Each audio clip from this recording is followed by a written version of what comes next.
Welcome to the Simply Verified Beef podcast. I'm one of your co-hosts, Bree Patterson from the west coast of British Columbia, and I am Amy Higgins from beautiful New Brunswick on the opposite coast. Yes, we got a couple coastal people today, even though I'm pretty inland personally. Comparatively speaking, you're pretty close to water versus the rest of the country. That was great.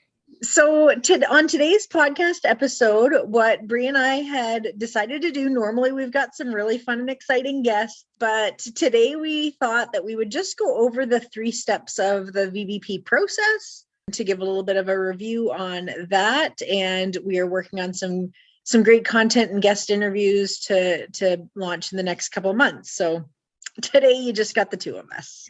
So Amy, do you want me to jump into step 1 or would you like to jump into step? Okay. Go ahead. So I think most people who've heard about VBP Plus have heard there's 3 steps. There is the training, the record collection aspect, and then there's the audit or certification process. So I'm going to talk about the training, which is probably the most fun part in my eyes as the coordinator, at least, because that's where the coordinator really steps in and gets really involved with the program. As I think everyone listening is aware, VBP Plus is national. So we do have a team out of Calgary that do a lot of the behind the scenes stuff, but us provincial coordinators get to do the training and the fun stuff with the producers. So in BC, we offer a few different ways to get trained. And it's pretty similar throughout the provinces, but Amy, chime in if you guys do a little differently out in your coast, depending with obviously different opportunities, or obviously with COVID has kind of put a hang up on some of the stuff. So prior to COVID in BC, we offered in-person training. So kind of sitting in a classroom or out in a field somewhere where we could have a big group of people. We offer webinar trainings, and then we offer the digital version through the national website. So the digital version, to quickly overview it, costs you $50 to do it. It's self-paced. At your own leisure, you can sit at home and do your own thing. But I want to jump into the more webinar and personal one, because that's the fun portion for me, because it's easy to direct you to the national website and say, hey, pay $50, get some training, sit at home. But I like interacting with people and I like talking. So that's why I want to dive a bit deeper into the in-person one or the webinar one. So in BC, we've modeled the webinar one basically to look exactly like the in-person one. And what would happen is you'd come together, usually it was regional to specific, and we'd sit down in a classroom type setting and we would work through the different modules of the VBP Plus manual in in-depth interactive learning opportunities. So if we were doing the animal care section, we talk about the animal care section, and then it would be questions or comments and very, like I said, interactive and producer focused. So it became an opportunity to collaborate within those participating and for me to take feedback and information back as well to the national team. It was super easy to do that in person, obviously, because you're sitting around a table or you're sitting like in chairs. But we're finding with webinar, it's similar. And as people have gotten more and more comfortable with Zoom and webinar stuff, they become more chatty and more, communicative. So I try to make it as much interactive as possible with the webinar training. And then that way people can have conversations, have questions. Again, unlike in person where you can like raise your hand and ask a question and maybe have conversation on the sidebars with someone. I'm sure we're all familiar with digital stuff where when someone talks over the other person, it's hard to hear. So I have definitely changed my webinar training section to be more interactive when I pause and let people open up, or I ask them to use the chat function or use the raised hand function on the Zoom. In addition to doing that, we at a national level are redoing and rebranding all the training, which is super cool too. And I think that's the important part about any program. It evolves and grows over the years. And VBP Plus is almost going to turn 20, right, Amy? It's like in its 18th, 19th year across the country. Ooh, are we going to get cake next year? We should. We should. But as you can see, like it's now an early adolescence aged program. So it makes sense for it to update. So anyone who has been on our website recently will have seen under the producer resource tab all the cool new modules or manuals. Right now, they're all PDFs. Maybe there will be some printed copies in the future, but for right now, it's all digitally based. And the national team is working real hard to get all that up But if you look at them and you compare the old manual, so that white manual that I think everyone's familiar with, it goes into more depth and more explanation. So it's a little bit more, if the first manual was like phase 1, this is phase 2, and it's just a little bit more beefed up. Okay, I was trying to not use the word beefed up. But you did it, and that's fine. But yeah, there's a little bit more case study, or a little bit, not case study, but really practical ways to connect the dots. Totally. It's become a thicker textbook, I guess would be a great way to put it. And I really like how National has reorganized it into the different chapters or the different modules that are their own individual PDF. So it's nice to pull that. So if per se we wanted to do a little presentation on animal health or environmental stewardship, and we didn't want to talk about another aspect of VBP Plus, we could pull it more easily from those manuals. And they've done it really well with highlighting things in red, yellow, green to help catch your attention of what needs to happen on your operation. And overall, it's a really impressive, and like I said before, a beefed up version of VBP Plus. So maybe we need to add like a plus sign. Oh, that's getting a little complicated, Bree. It's getting That's a little complicated. Fair. Yeah, most of the things that you've been describing are the same out here. We've adapted to some webinar style training opportunities. Prior to COVID, we obviously did the in-persons as well. Our participation in the national training, like the online training, was, I think, pretty low, but mostly it's because when I run around the Maritimes to put on training, it is free of charge because we usually get some programming to help pay for those things. And the $50 is not free at this point. So that is something that we've focused a lot on, is the in-person trainings. We do have a lot of people who've gone through the VBP, the old VBP and now VBP Plus training segments. And yeah, I think the new modules that they've developed, that the new online version is going to be a little bit more, definitely more interactive from what we had previewed as coordinators. I think it will be good to go through, to run through that, and it'll be very accessible, and it looks very very good from a refresher perspective. So it'll be exciting to see when that goes live. Totally. And I think it's cool that like our coasts offer things similarly with having free in-person or free webinars. I would obviously recommend, regardless of what province you live in, to just clarify with your coordinator, because I know some coordinators get funding for their events. Some coordinators, again, pre-COVID, were able to beef it up and offer you like beef on abundance. There might be like a $10 fee or whatever. So just reach out to your coordinator to clarify if their in-person or their webinar stuff costs anything too or whatnot. But at least the coastal communities like to give things for free. Yeah, and I do know too that like Natalie Cote is the Quebec coordinator, and she offered a French webinar training, and so that we could offer that to our northern New Brunswick or Francophones who live in the Maritimes, and we sort of partnered up on that so that we weren't both struggling with that. So she invited us to join her one night so that we could get some coverage there. So we are trying to do things in a bilingual fashion wherever practical and possible. So that's something to keep in mind.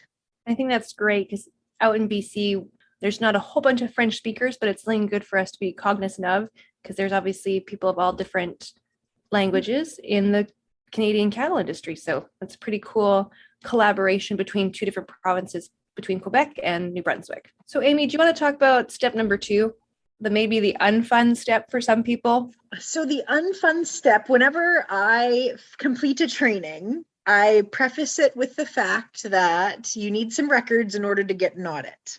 So rule of thumb is cow-calf operations generally need 6 months of records.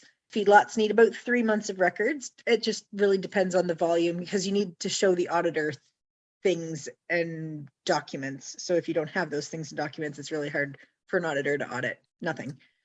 Right. So that's the purpose of those sort of timeframes. So whenever I leave a training, I always let everybody know, if you've been listening to my training and you go over the checklist and you say, I've been doing this, like all of these things we are already doing, which is fantastic. Then you can really sign up for an audit because you've got all of your ducks in a row, and we could do a checklist to do sort of, as a coordinator, we can, and again, every coordinator will have possibly a different process to do this, but to sit on the phone and just go over some documents and make sure that you've got all of the things that you need in order to set you up for success for the audit. And then if you haven't been doing everything, like a common example that I get is we're doing all of this stuff, but we might not be putting, as a cow-calf operator, for example, we might not be putting the amount of CC, like the amount of mils of dosage. We might not be writing that down because if all we're doing is vaccinating and giving 1-2 mils of Bovishield every single year for the last 20 or 30 years since Bovishield was invented, then somebody might not think that that's important, like my father. Right. But anyways, so we got to write that down. So maybe the action is we start writing down a few of those other little things in addition, and then we put a new date on the book and say, starting from now, we're going to start taking the records in a bit more detail. And then we do the records. And then when you feel you're ready to reach out to the coordinator to say, I think I'm ready, then we can set up a kind of a pre-audit check-in to make sure that, and I don't know if that's what everybody calls it or not, but just a check-in to make sure that you're all set to remedy anything, or if there's anything that might be missing or overlooked from just the regular checklists and all of those resources. But I don't know, Bree, if I'm missing anything, but that's sort of how I set it up. Is I say, as of today, if you haven't been doing this, just write on your calving book or your whatever management practice you're using, as this is sort of the day going forward, and then instill the changes and work towards it. And then at least you've got a starting point. That's what we do in BC too. At least that's what I do. I book a little call, and I've started calling it like a coaching call to make it sound more friendly and digestible. And I will, especially now in Zoom, if people are doing their records on the computer, I've had producers share their screen with me, and we go through and, make sure they have, like you said, a date, and starting this day, we start doing this, and we use all the sample records that VBP creates, and I encourage them to use that if that helps them, or create their own. And I've seen some really cool ones people have created with like different colors, and it means different things for their operation. And I'm like, fist pump, you are super organized, and our auditor will love you.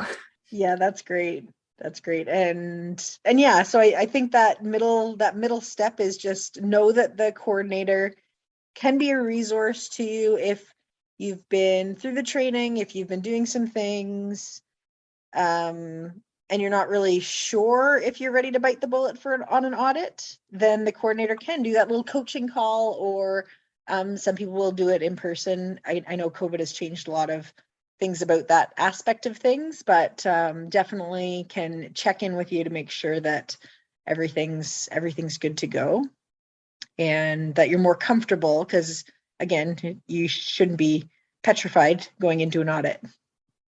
Totally. And that's what I remind them. I'm like, I'm here to like hold your hand and help you for the time being so you can rock your audit. And at least in BC, our auditors are all past producers or current producers. So that's how I gently remind them as well. And I think most of the provinces are like that. And if they're not actively producing beef right now, they probably were, or they work actively in the industry in another capacity. Like maybe they're also auditors for ProAction, the dairy version, or maybe they used to be an agrologist or an agronomist, and they're not removed from the beef or agriculture industry. They're very familiar. Right on. So that said, the third step, so we've gone over step 1 is training. Step 2 is this like getting ready in between spot, which I think there used to be an enrollment form and some things like that, a little bit of paperwork to just get your name into the system to get you able to be attached to an auditor, essentially. So there's that little bit in between, and that little bit in between may be as easy, like I said, if you've been doing everything and you've gone through the checklist and it's yep, then it might just be filling out one sheet to say that you're ready to go. So that second step may vary in time and in intensity or in whatever it is that you need. And then for the third step, is the audit process. And instead of rambling on and on and on for another 20 minutes, we will send you all the way back to episode 1 of the Simply Verified Beef podcast to reference the audit process. And in that episode, we have a producer, we have an auditor, and we have a coordinator all chatting through that audit process and how it is not quite so scary, like Bree had mentioned. Yeah, it's quite fun. I've attended audits before just so I can better speak to it when I describe it during training, and they're very enjoyable opportunities to present your ranch or farm to someone in the industry who wants to see you get a cool certification and a cool gate sign. So like Amy mentioned before, be sure to check out episode number 1, Simply the Audit, I believe is what it's called. Mm-hmm. And if you obviously have any questions about the audit, just bug your provincial coordinator, give them a jingle, find them on the website, or by calling your local or your provincial cattlemen's association. Or www.verifiedbeef.ca is the website. If you guys have any cool things you want to see us discuss together as 2 coordinators, be sure to drop us a line. We would love to roundtable. We obviously enjoy having all these great speakers we have lined up for upcoming months. And thanks again to all the amazing speakers prior to this episode. But if you have any deep, dark VP questions that you want 2 coordinators to roundtable on, be sure to give us a shout, either personally or through our website, the verifiedbeef.ca website. Contact information should be in the show notes. Yes. Thank you, Amy. You are the show note genius. But yeah, this has been great, Amy. I think it's great to do a little pulse check with our listenership and give them some cool facts straight from the auditor's mouth. Yeah, check in with about the actual process itself every little once in a while. The mentorship podcast that we had last month was very well. The listenership on that was funny, and then a couple comments about, well, what does mentorship have to do with Verified Beef Production Plus? And it's like, well, it has a lot to do with it, continuous improvement and all of those types of things. So our scope on this podcast is also fairly flexible to the things that we can tie into the Verified Beef Production Plus program. So as Bree said, if you've got things that you want us to cover, we're open to looking at it. If it can loosely tie into Verified Beef Production Plus and it is interesting, we are in. And would like to also thank our sponsors for this season, the Canadian Agricultural Partnership through Nova Scotia, New Brunswick, and Prince Edward Island Departments of Agriculture. Yes, thank you very much, Maritime Provinces. We really appreciate it, because without our funders, we would not have awesome podcasts and awesome podcast hosts and speakers. Righto. But until next time, catch you guys later. See you next month.